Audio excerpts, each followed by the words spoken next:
이민수의 경제 토크 레몬 리서치 김민수 대표님 모셨는데요.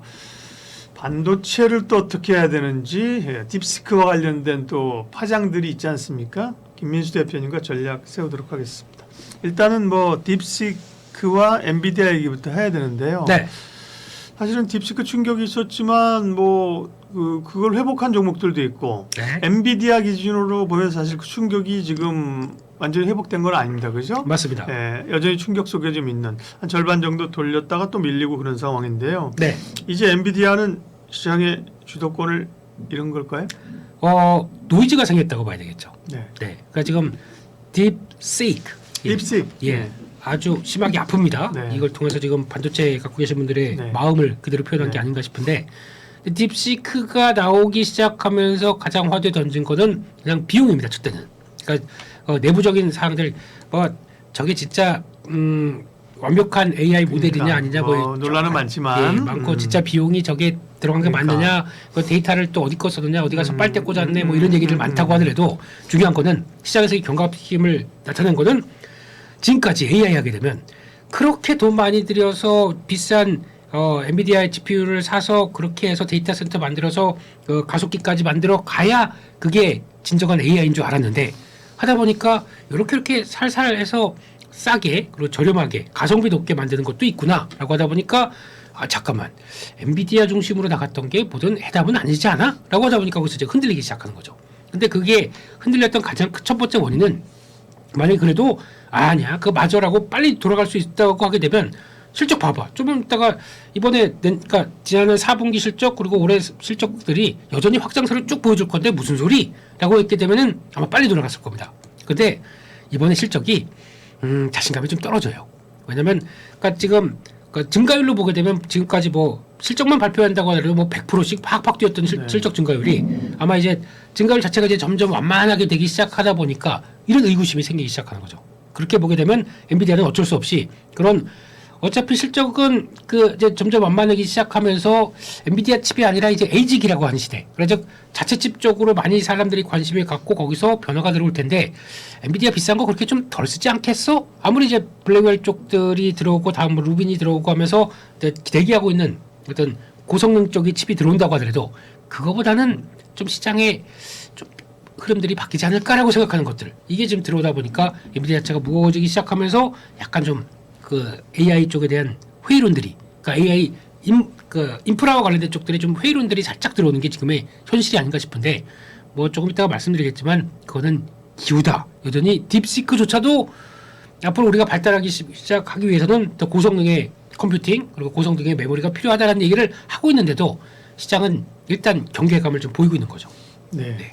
그럼 일단 하드웨어 얘기를 좀 더 하드웨어 얘기를 좀 풀어가면 네. 어쨌든 엔비디아 바라기가 이제 우리 SK 하이닉스와 삼성전자 아닙니까, 그죠? 그렇죠. 뭐 TSMC도 물론 이제 엔비디아에 주로 만들어주는 쪽이긴 합니다만 엔비디아가 그래도 적어도 말씀하신 것처럼 그런 약간 고민이 생겼다, 그죠? 적어도 노이즈가 생겼다. 네. 이거를 극복할 수도 있겠지만 시간은 걸릴 수 있다. 네. 그러면 결국은 삼성전자하고 SK 하이닉스의 특별히 고민인 거잖아요. 그렇게 되는 거죠. 네네. 근데 그게 거의 더 이제 먼저 고민이 큰 쪽은 이제 하이닉스 쪽으로 네. 엔비디아와 TSMC와 한 몸이었다라고 생각하는데 네. 요게 흔들린다 그러면 당연히 그냥 시장에선 그냥 공식처럼 알고 있다 보니까 엔비디아가 고점 대비해서 한 18% 빠졌어. 그러면 삼성전자는 워낙 지금 정체돼 있었고, 그렇죠. 네. 예, 하이닉스 같은 경우는 그동안 막 또 올라서 한 22만 원대 막 들어갔던 것들, 실적까지 좋아서 거기까지 갔던 것들 빠져야 되지 않겠어? 그러니까 15% 우르르 빠지는 게 이제 그런 과정이라고 봐야 되겠죠. 그런데 여기서 이제 중요한 거는 이제 시장이 인식이 하는 게 좀 나올 겁니다. 그러니까 즉 엔비디아는 이제 시장 점유율 80%, 85%까지 가다 보니까 거기서 나왔던 부분들이 이게 약간 시장 점유율이 흔들리기 시작하면서 에이직 쪽이 커지게 되게 되면 엔비디아만 바라보고 움직였던 HBM 시장이 에이직 쪽으로도 같이 들어가기 시작하면서 잠깐만 이거는 판이 더 커지는 거네 라고 생각할 수 있는 시간들이 필요할 텐데 그게 나오기 시작하면서 HBM에 대한 인식이 다시 나오기 시작한다. 그러면은 지금 올해 HBM 쪽으로 한 17만 장까지 캐파를 늘려가지고 들어갔던 부분들이 이거 아니다. 이거 가지고도 모자라겠는데? 라고 하게 되면 거기서 나오는 에이직 쪽에 대한 변화나 나머지 쪽들이 이제 들어와서 우리도 HBM 주세요! 라고 하게 되면 이쪽에 대한 또 단가는 더 올라갈 수밖에 없겠죠. 그런 과정들이 나오기 시작하게 되면 재평가를 받을 것 같습니다. 그까지는 좀 시간이 걸릴 것 같기 때문에 일단 지금은 엔비디아와 똑같이 맞을 때 맞고 반등하게 되면 반등하고 하는데 발톱은 기르고 있어야 되는 그런 네. 과정이 아닌가 싶습니다. 그러면 이제 에이징 말씀하셨는데 네. 예, 우리나라 말로 아식, 네, 아식이. 네. 그러면 에이직은 괜찮다면 사실 브로드컴 올라야 되잖아요. 근데 사실은 이번에 뭐 브로드컴도 같이 좀 충격을 물론 엔비디아만큼은 아니지만 네. 브로드컴도 좀 충격받은 거 아닌가 싶어요. 그렇죠. 그러니까 전반적인 시각은 네. AI 인프라 관련된 쪽들이 모두 다 가라앉았다라고 하는데 여기서부터 이제 시장이 체크할 거는 그럼 누가 빨리 올라올까 이거 많이 보고 있죠. 충격은 똑같이 받았어도 누가 먼저 올라오냐. 그러니까 엔비디아 같은 경우는 충격을 받았다고 하더라도 오히려 지금 살짝 더 빠집니다. 근데 브로드컴이나 아니면 또 마블 같은 경우는 오히려 지금 주가가 빠졌다가 회복하는 속도가 엔비디아보다 훨씬 더 빠르게 나오기 시작하죠. 그렇다는 얘기는 일단 지금 네. 앞으로 다가올 대세 쪽에서 변화는 그래도 그에 맞게 맞춤형으로 개발되는 칩과 그리고 그에 따라서 이제 아마 내년 올해 같은 경우도 하반기쯤 가게 되면은 이제 AI가 붙어서 성과를 나눈 쪽들이 지금은 커머스 쪽이나 아니면 또 광고 쪽 그리고 또 어떤 온라인 쪽의 소매 쪽들 이런 쪽에서 AI가 붙어서 이렇게 가고 있네라는 쪽들을 보여주는 그리고 또 하나 팔란티어 같은 경우 이런 쪽들이 나와서 성과가 나온 쪽들이 이어지는데 이게 하반기 가게 되면 우리 소프트웨어는 우리가 맞게 좀 해서 자 보세요 AI가 결부됐더니 이렇게 많이 바뀌어졌어요. 이게 자 우리가 알고 있는 AI 에이전트입니다. 이런 식으로 나오기 시작하는 과정들이 이어지게 되면 거기서부터는 시장들이 그러면 뭐 썼니? 라고 보는데 그에 맞게 에이직 쪽에서 설계가 들어오고 이렇게 들어왔구나 라고 하게 되면 실적이 좀 더 좋아지겠네 라고 하는 현상들이 나오다 보니까 약간 엔비디아로 통일되던 흐름들 쪽에서 춘추 전국시대로 가는 과정들로 나온다 그러면 오히려 그게 또 다른 변화가 나올 수가 있기 때문에 그런 진화하는 과정이라고 봐야 되겠죠. 그런 쪽을 먼저 딥시크가 먼저 약간 종족을 울렸다라는 쪽으로 바라보는 게 맞지 않나 싶습니다. 네. 그러면 뭐 지금 말씀하신 그런 시장의 확산, 네. 또 새로운 기기나 소프트웨어의 등장 네. 이런 얘기는 좀 나중에 하기로 하고 네. 일단 국내로 보면 또 하나의 변화는 삼성전자의 뭔가 좀 변화를 기대할 수 있는 단초가 좀 생겼습니다. 지금 워낙 뭐 기대감이 낮았기 때문에요. 네. 그래서 그리고 뭐 목표가도 계속 낮아진 상황에서 엊그저께 이제 엔비디아의 HBM을 납품했다는 얘기가 나왔는데 그 뉴스는 뭐 전혀 이제 와서 뭘 어쩌라고 그죠? 네. 뭐 이런 거잖아요. 네. 그런 건데 또 이제 이재용 회장이 이 법률적인 이제 리스크도 벗었단 말이에요, 그죠? 자유의 몸으로. 네. 네. 그렇게 되면 어쨌든 뭔가 좀 그다음에 또 삼성도 뭐 밑에서 노력은 꽤 하고 있을 거란 말이에요. 네. 그다음에 이제 고사양 칩보다는 저사양 칩에 대한 수요가 늘어날 수도 있다. 그렇죠. 그러면 삼성전자의 어떤 회복, 그죠? 네. 이게 나올 수 있을까? 그렇다고 하면 지수는 또 좀 오를 수 있는 요인이잖아요. 그렇죠. 네. 마침 그때쯤 또 뭔가 기획한 거 맞나 싶기도 전에 이제 샘 울트만 선생님께서 네. 오픈AI CEO께서 이렇게 오셔서 뭐라 그랬나?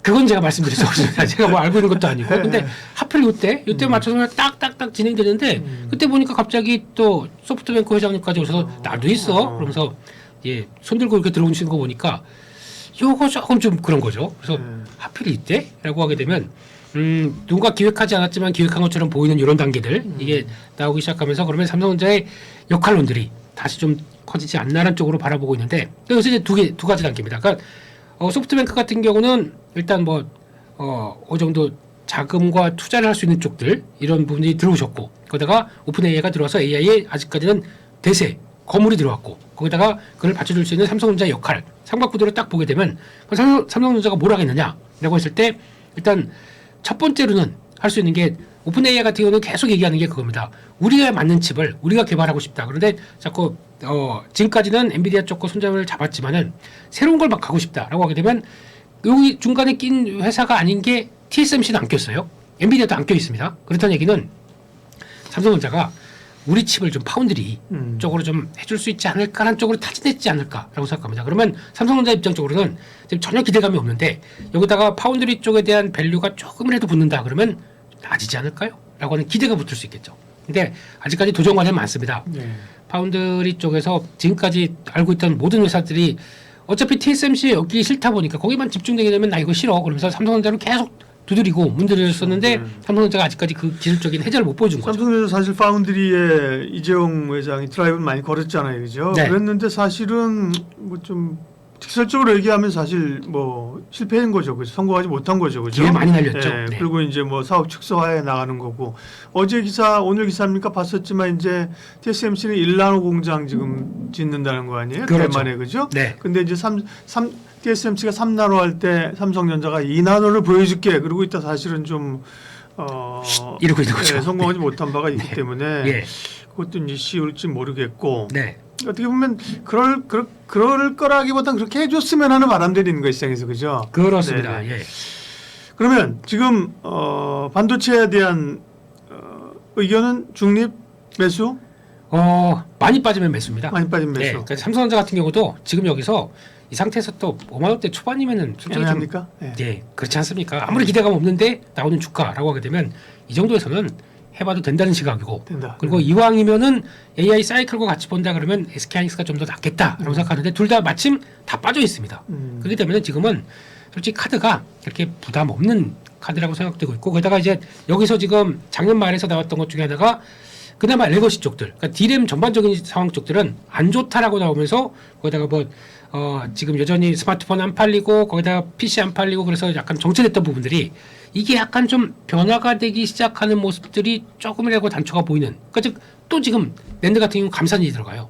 그렇다는 얘기는 이게 메모리 쪽들도 감산을 통해서 뭔가 변화가 되는 어떤 단초만 나오기 시작한다 그러면 하반기를 겨냥하고 이것도 좀 변화가 되지 않을까? 라는 쪽들도 플레이가 나올 수가 있기 때문에 지금은 반도체 쪽은 밀리는 자리다 보니까 그렇게 큰 부담은 없겠다라는 쪽에서 샤부작 대응하기는 좋겠다. 하지만 이왕이면 그래도 하이닉스가 더 낫지 않을까? 네. 그렇게 바라보고 있습니다. 아 예. 네. SK 하이닉스와 삼성전자 예를 들면 어떤 게 더 매력 있냐고 여쭤보려고 했었더니만 둘 다 가격 매력이 있다고 해서 엄마도 좋고 아빠도 좋다 그러셨는데 결국은 네 SK 하이닉스가 그래도 조금 더 매력 있다고 하셔서 아빠가 용돈을 더 잘 주기 때문에 SK 하이닉스가 아빠예요, 엄마 아니에요? 모르겠습니다. 그때 엄마의 적은 있지만 네, 그래 그래도 가셨고 예, 현실적으로는 그래서 용돈도 누구한테 받아 그러면 에이 아빠 왜 이래 이러면서 나갈 수 있는 이게 지금 전략이 그러면 이제 됐고 네. 그러면 이제 하이닉스와 계를 같이 하던 HBM 관련주는 이제 어떻게 하냐 이거죠. 그죠? 사실 대표적으로 한미 반도체 같은 경우 따라서 같이 올라갔잖아요, 그죠? 네. 이스페타시스는 이제 제2호 인수 관련해서 좀 노이즈가 있어서 출렁거린 바가 있고 그죠. 네. 그러면 장비주는요. 네.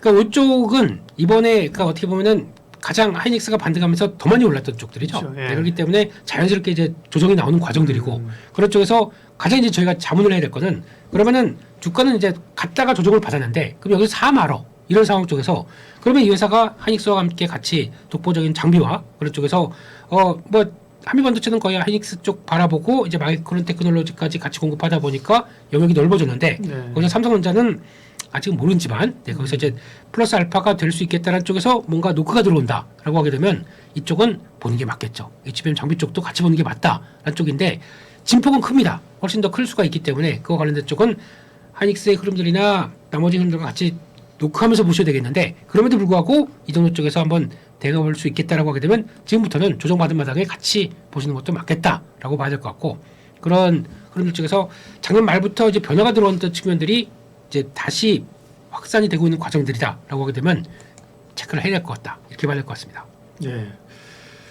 반도체도 뭐 앞서 얘기한 거랑 크게 궤를 달리하진 않네요. 시장의 흐름들을 이제 따라갈 수밖에 없으니까 어떻게 보면 이제 이 반도체 흐름이 시장 흐름을 만드니까 그죠. 그렇습니다. 시장은 뭐 그런 밴드를 가지고 변동성 장세 대응하지만 반도체만 뭐 계속 간다 이건 아니니까 그죠. 그렇죠. 반도체도 큰 흐름에서는 네. 이쪽도 똑같습니다. 네. 그러니까 좋아서 진짜 막 계속 갈 것처럼 얘기했었을 때는 네. 항상 그러다가 이제 조정 나오게 되면은 그걸 대비해서 좋을 때는 줄이고 이쪽도 만약에 그러면 지금 같은 경우는 이제 또 다시 AI 인프라 좀 걱정되는 거 아니야 그러면 또 주가 조정이 나오거든요. 이런 자리 쪽에서는 또 쓱 보게 되면 또 고점 대에서 또 많이 빠져 있습니다. 그러면 그런 자리 쪽에서 지지권 나올 때는 또 한번 슬쩍 들어가 보는 것도 괜찮다 이런 쪽으로 정리해야 될 것 같습니다. 네, 반도체 투자 전략 김민수 대표님 함께했습니다. 고맙습니다. 감사합니다.